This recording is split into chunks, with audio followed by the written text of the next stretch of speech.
Hey guys, so I've kind of built this series to help you understand the form and function of some really basic foundational postures, just so you start doing them correctly in your practice and you start to understand the engagements that need to happen in the body, what you need to be feeling when you're doing these postures. So there are about 6 postures in the Surya Namaskara A. We're going to keep the explanations just really short and sweet so you get the gist of what you're supposed to be doing and the gist of what you're supposed to be feeling. So let's get up and let's start with the first one, mountain pose at the top of the mat. You're going to bring your feet towards each other and just stand up nice and tall. So thinking about all of the postures that we're doing in our practice in general and the way we kind of place ourselves on the floor in life, you're always constantly thinking about rooting down to rise up. So you're pushing the ground away actively with your feet to lift the body up and grow tall and confident in your torso, in the rest of your body, rather than having this kind of slouched approach,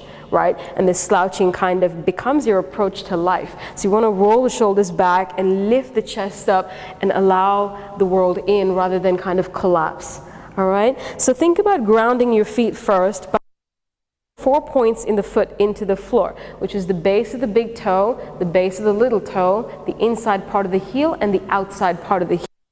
Kind of ground those points into the floor in both of your feet while lifting the inner arch of the foot. Now this inner arch of the foot is also a bandha. We have these energy locks in the body called bandhas. We're going to talk about those in just a second. So the energy lock in the foot actually helps you pull energy up into the body. So as you ground down through the feet, through those 4 points, and then lift the inner arches of your feet up, you're pulling energy in through the inside line of the body all the way into your inner thighs. And as your inner thighs squeeze towards each other, when you're standing up nice and tall, the inner thigh connection then starts to turn on your pelvic floor, right? And that helps you feel nice and lifted in the body. So let's talk a little bit about your bandhas. Go ahead and close your eyes if you can. Focus on the first bandha, the Mula bandha, which is at the base here, at the bottom.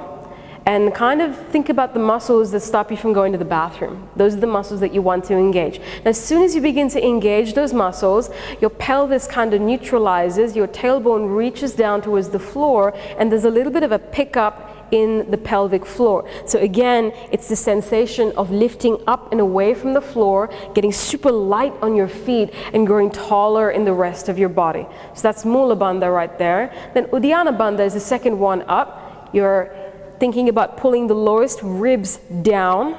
So it's a feeling of the navel going in, being sucked in, and lifting up. So again, it's a feeling that's pulling energy up into the body, allowing you to lift yourself up a little bit taller. So getting still lighter on the feet. And then you're standing up nice and tall, rolling the shoulders back, palms to your heart center. If you can, lift your elbows up. This is going to make it a more active mudra here.